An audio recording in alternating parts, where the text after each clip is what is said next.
أعوذ بالله من الشيطان الرجيم بسم الله الرحمن الرحيم وإن يكذبوك فقد كذبت قبلهم قوم نوح وعاد وثمود وقوم إبراهيم وقوم لوط وأصحاب مدين وكذب موسى فأمليت للكافرين ثم أخذتهم فكيف كان نكير فكأي من قرية أهلكناها وهي ظالمة فهي خاوية على عروشها وبئر معطلة وقصر مشيد أفلم يسيروا في الأرض فتكون لهم قلوب يعقلون بها أو آذان يسمعون بها فإنها لا تعمى الأبصار ولكن تعمى القلوب التي في الصدور ويستعجلونك بالعذاب ولن يخلف الله وعده وإن يوما عند ربك كألف سنة مما تعدون وكأي من قرية أمليت لها وهي ظالمة ثم أخذتها وإلي المصير۔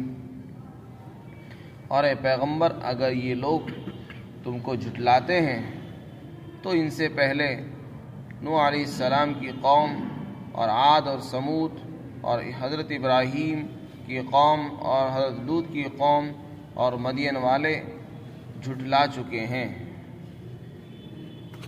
اور حضرت موسیٰ کو بھی جھٹلایا گیا ہے۔ پھر میں نے کافروں کو مہلت دی اور پھر میں نے انہیں پکڑ لیا، تو کیسا رہا میرا عذاب۔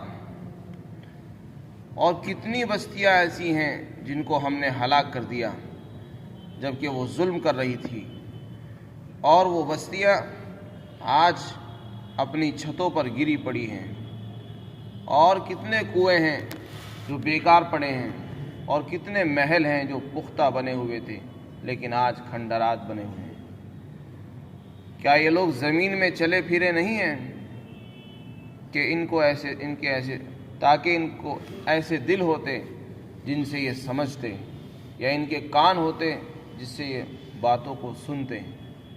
حقیقت یہ ہے کہ آنکھیں اندھی ہو چکی ہیں لیکن دل اندھے نہیں ہوتے۔ حقیقت یہ ہے کہ آنکھیں اندھی نہیں ہوتی لیکن دل اندھے ہو چکے ہیں جو سینوں میں موجود ہیں۔ اور اے پیغمبر، لوگ آپ سے عذاب جلدی آنے کا سوال کرتے ہیں اور مطالبہ کرتے ہیں، حالانکہ اللہ ہرگز اپنے وعدے کے خلاف نہیں فرمائے گا، اور آپ کے پروردگار کے نزدیک ایک دن تمہارے شمار کے مطابق 1000 سال کے برابر ہوگا۔ اور کتنی بستیاں ایسی ہیں جن کو میں نے مہلت دی جبکہ وہ ظلم کر رہی تھی، پھر میں نے انہیں پکڑ لیا اور میرے ہی پاس لوٹ کر آنا ہے۔ یہاں پر سب سے پہلے حضرت محمد صلی اللہ علیہ وسلم کو تسلی دی گئی ہے، اس لیے کہ نبی علیہ السلام کو جو ستایا جاتا تھا اور تکلیفیں پہنچائی جاتی تھی وہ بہت زیادہ ہوتی تھی۔ آپ کا خود ارشاد ہے کہ جتنا مجھے ستایا گیا اتنا کسی کو نہیں ستایا گیا، جتنی تکلیفیں مجھے پہنچائی گئی اتنی تکلیفیں کسی کو نہیں پہنچائی گئی۔ دین کے راستے میں آپ کو بہت زیادہ ستایا گیا ہے۔ طائف کے سفر میں آپ کے اوپر جو ظلم کے پہاڑ توڑے گئے وہ سبھی کے سامنے، لیکن اس کے باوجود بھی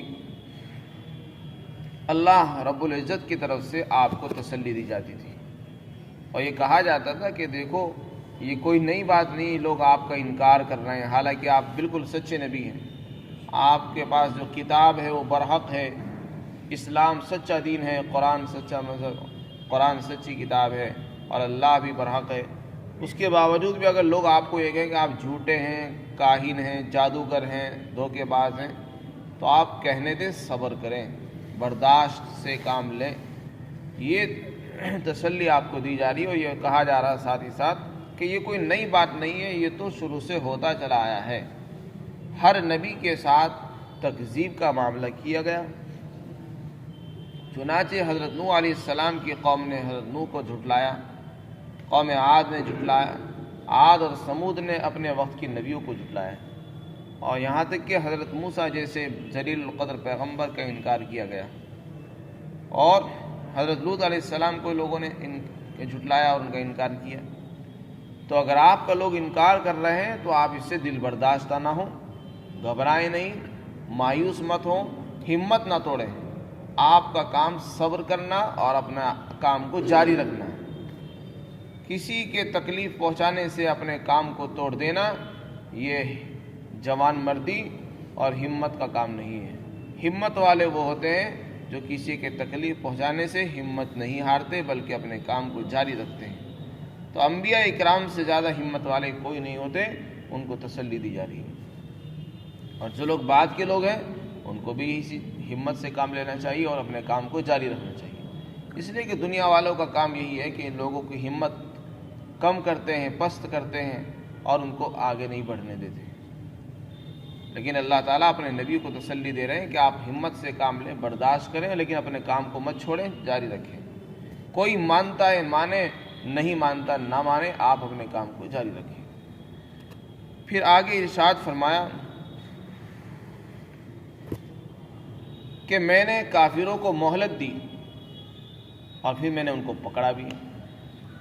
ایسا نہیں ہوا کہ وہ لوگ مسلسل اپنے وقت کے نبیوں کو جھٹلاتے ہی رہے اور ان کو کچھ بھی نہیں کہا گیا، یوں چھوڑ دیا گیا اور نبی پٹتے رہے اور تکلیفیں اٹھاتے رہے۔ ایسا بھی نہیں ہوا۔ ایک طرف جہاں ان کو ستایا گیا ہے تو دوسری طرف پھر اللہ نے ان کافروں سے بھی بدلہ لیا ہے۔ تو جو لوگ دین کے راستے میں رکاوٹ بنے ہوئے ہیں، ایسے لوگوں کی طرف سے بے فکر نہ ہو، اللہ تعالیٰ ان سے انتقام لینے پر قادر ہے۔ چنانچہ پہلے لوگوں کے ساتھ بھی ایسا ہی ہوا، انہوں نے انکار کیا، پہلے تو اللہ نے ان کو ڈھیل دے دی کہ کرو، جتنا ستانا ہے ستاؤ۔ جب حد پار ہو گئی تو پھر اللہ تعالیٰ نے ان کو گرفتار کیا عذاب میں، اور یہاں تک کہ ان کو ہلاک کیا اور ان کی بستیاں تباہ اور برباد کر دی گئی۔ پھر اللہ تعالیٰ پوچھتے ہیں کہ دیکھو کیسا عذاب، میرا عذاب دینا، میری سزا کیسی رہی۔ یہ کفار سے خطاب ہے۔ جو لوگ آج اس دنیا میں نبی کا انکار کر رہے ہیں ان سے پوچھا جا رہا ہے کہ دیکھو تمہیں سب کچھ پتہ ہے، تم سے پہلے لوگوں کے ساتھ کیا حال ہوا، کیسے ان کو برباد کیا گیا، ان کی بستیوں کو کیسے پلٹ دیا گیا۔ اب تم سوچو اپنے بارے میں، ان کا یہ انجام رہا، تمہارا کیسے ہوگا۔ پھر آگے فرمایا بہت ساری بستیاں ہیں، جب وہ ظلم کرتی تھی تو ہم نے ان کو مہلت دی، اس کے بعد پھر ہم نے ان کو پلٹ دیا اور انہیں ہلاک کیا۔ آج وہ بستیاں کھنڈرات میں تبدیل ہو چکی ہیں اور ان کی چھتیں، ان کی دیواریں ان کی چھتوں پر پڑی ہوئی ہیں اور وہ بستیاں الٹی پڑی ہیں، کیونکہ جب چھتیں گرتی ہیں تو پہلے چھت گرتی ہے، اس کے بعد دیواریں اس پر گر جاتی ہیں۔ تو فرمایا وہ بستیاں اپنی چھتوں پر پڑی ہیں، گری ہیں، اور کتنے کنویں ایسے ہیں جو ویران پڑے ہیں، بیکار ہو چکے ہیں، جو انہوں نے اپنی ضروریات کے لیے بنائے تھے، اور کتنے محل ہیں جو انہوں نے بہت پختہ بنائے تھے لیکن آج وہ کھنڈر میں تبدیل ہو چکے ہیں۔ یہ سب مکہ والوں کو خطاب کیا جا رہا ہے کہ دیکھو تمہیں معلوم ہے، کیونکہ تم سفر کرتے ہو، راستوں میں چلتے پھرتے ہو، تم نے سب کچھ نظارہ دیکھ رکھا ہے، کنویں ویران ہیں، محلات ہیں، کھنڈرات ہیں، ان کی بستیاں ہیں جو قومیں ہلاک ہو چکی ہیں۔ پھر آگے فرمایا کیا تم یہ لوگ چلے پھرے نہیں زمین میں؟ یہ در حقیقت ان پر تعریض ہے کہ تم لوگ چلتے بھی ہو، پھرتے بھی ہو، پھر بھی عبرت حاصل نہیں کرتے ہو، باتوں کو سنتے بھی ہو اور اپنی آنکھوں سے بھی نظارے دیکھتے ہو کہ ہم سے پہلے لوگ آئے، ان کے ساتھ کیا کیا حال ہوا، اور پچھلی قومیں آنے والے لوگوں کے لیے عبرت کی نشان ہوا کرتی ہیں، تم لوگوں نے ان سے عبرت حاصل نہیں کی۔ تو اللہ تعالیٰ فرماتے ہیں کیا یہ لوگ زمین میں چلتے پھرتے نہیں؟ چلتے تو ہیں لیکن دیکھتے بھی ہیں، ان سے عبرت حاصل نہیں کرتے، سنتے بھی ہیں باتیں لیکن ان سے عمل نہیں کرتے، عبرت حاصل نہیں کرتے۔ اللہ تعالیٰ فرماتے ہیں اگر ان میں عبرت کا مزاج ہوتا تو ان کا دل ان باتوں کو سمجھتا، حق کو قبول کرتا، لیکن چونکہ حق کو قبول کرنے کی صلاحیت ہی ختم ہو چکی ہے، اس لیے ان کے دل اندھے ہو گئے ہیں۔ فرمایا ان کے کان اگر ہوتے تو ان کانوں سے سمجھتے، سنتے، لیکن بات یہ ان کی آنکھیں اندھی نہیں ہوئی، آنکھوں سے ان کو ضرور نظر آتا ہے، کیونکہ یہ راستوں سے جب گزرتے ہیں تو ان کے کھنڈرات ان کو نظر آتے ہیں، محلات دکھتے ہیں، قوم عاد کے، سمود کے اور لوط علیہ السلام کی قوم کے محلات ان کو ملتے ہیں، اور جو قوم اللہ نے ہلاک کی ہے سب ان کو نظر آتی ہیں۔ آنکھیں اندھی نہیں ہوتی کسی کی، لیکن دل کی آنکھ اندھی ہو جاتی ہے۔ جب انسان گناہ کرتا ہے، حق کی قبول کرنے کی صلاحیت اس میں سے سلب کر لی جاتی ہے اور چھین لی جاتی ہے، تو اس کے دل میں کچھ سمجھ میں نہیں آتا، نہ اس کو حق نظر آتا ہے نہ غلط نظر آتا ہے۔ فرمایا جو دلوں میں، سینوں کے اندر جو دل ہیں وہ اندھے ہو جاتے ہیں، آنکھیں اندھی نہیں ہوتی ہیں۔ اس کے بعد آپ علیہ السلام کو خطاب کر کے فرمایا کہ یہ لوگ آپ سے عذاب کی جلدی مچا رہے ہیں۔ کفار سے کو جب ڈرایا جاتا کہ دیکھو ایمان لے آؤ، نہیں تو اللہ کی طرف سے پکڑ ہوگی، عذاب آئے گا اور تم برباد ہو جاؤ گے، تو پھر وہ لوگ عذاب کا انکار کرتے تھے اور بطور استہزاء کے کہتے تھے کہ وہ عذاب آتا کیوں نہیں، اس کو عذاب کو آپ لاتے کیوں نہیں۔ یہ در حقیقت مطالبہ نہیں تھا، یہ در حقیقت عذاب کا انکار تھا کہ آپ کہتے ہو بار بار عذاب آئے گا، عذاب آئے گا، اگر آنا ہوتا تو اب تک آ جاتا، اور اب تک نہیں آیا، اس کا مطلب نہیں آنے والا۔ یہ تو صرف خام خواہ کی باتیں ہیں، عذاب نہ تو اب آیا نہ آئے گا، یہ سب صرف ڈرانے والی چیزیں ہیں۔ تو ان کا یہ مطالبہ اس لیے نہیں تھا کہ وہ عذاب کو مانتے تھے، بلکہ یہ مطالبہ در حقیقت انکار تھا کہ عذاب کوئی چیز نہیں ہے، نہ وہ آنے والی چیز ہے۔ ان کے جواب میں فرمایا اللہ نے جو وعدہ کیا ہے، اللہ اپنے وعدے کے خلاف ہرگز نہیں فرمائیں گے، اللہ اپنے وعدے کو ضرور پورا فرمائیں گے۔ اور اللہ کا جو عذاب ہے وہ تو دنیا میں اگر آ گیا تو ٹھیک ہے، نہیں تو قیامت کے دن تو آنا ہی ہے، اور اس عذاب سے پہلے جو قیامت کا دن ہوگا اس کے بارے میں تو غور کر لیتے، اگر تم اس کے بارے میں غور کر لیتے تو کبھی عذاب کا مطالبہ نہ کرتے۔ وہ قیامت کا دن کتنا سخت ہے، فرمایا 1000 سال کے برابر ہے۔ وہ جو تمہارے دن ہوتے ہیں، تمہارے دنوں کی جو گنتیاں ہوتی ہیں، ان دنوں کی گنتی کے اعتبار سے اگر جوڑا جائے تو پورے 1000 سال بیٹھتے ہیں۔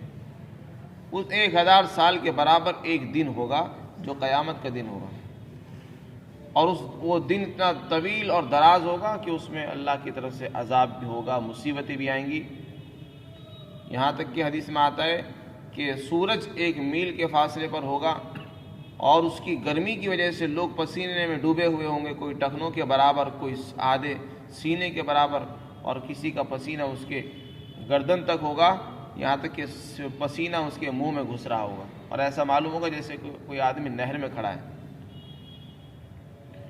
تو یہ اس دن کی سختی ہے، اور یہ کوئی معمولی 1 دن کی، 1 گھنٹے کی نہیں، 1000 سال کے برابر ہوگی۔ دنیا میں جو ہم 1000 سال گزارتے ہیں، ان 1000 سال کے برابر وہ ایک دن ہوگا، وہ قیامت کے دن۔ اس دن کی سختیوں کو کیسے برداشت کرو گے تم جو آج عذاب کا مطالبہ کر رہے ہو؟ اگر اس میں غور کر لیتے تو کبھی عذاب کا مطالبہ نہ کرتے۔ تو یہاں پر عذاب قیامت کے دن کی مقدار بیان کی گئی، 1000 سال کے برابر ہوگا۔ تو اس کا کیا مطلب ہے؟ دوسرے مقام پر فرمایا گیا ہے کہ 50,000 سال کے برابر ہے، دونوں میں بظاہر تعارض معلوم ہوتا ہے۔ مفسرین نے لکھا ہے کہ یہ در حقیقت حاضرین کے حالات کے اعتبار سے ہے۔ کچھ لوگ وہ ہوں گے جن کو بہت ہلکا معلوم ہوگا، کچھ لوگوں کو یہ دن بہت لمبا معلوم ہوگا۔ یہاں تک کہ حضرت ابو سعید خدری رضی اللہ عنہ سے روایت ہے کہ آپ علیہ السلام سے سوال کیا گیا کہ وہ دن کیسے کٹے گا جس کو 50,000 سال کے برابر فرمایا گیا ہے؟ تو آپ نے فرمایا قسم اس ذات کی جس کے قبضے میں میری جان ہے، وہ دن ایمان والوں کو بہت ہلکا معلوم ہوگا، یہاں تک کہ اس قدر ہلکا لگے گا کہ جیسے ایک فرض نماز میں جتنا وقت خرچ ہوتا ہے اس سے بھی کم لگے گا، ایک فرض نماز میں جتنا وقت خرچ ہوتا ہے اس سے بھی کم معلوم ہوگا وہ دن جو 50,000 سال کے برابر ہوگا۔ تو در حقیقت جو کفار ہوں گے، نافرمان لوگ ہوں گے، ان کو وہ دن بڑا طویل، بڑا بھاری، بڑا لمبا معلوم ہوگا، اور ایمان والوں کے لیے وہ بہت ہلکا پھلکا معلوم ہوگا۔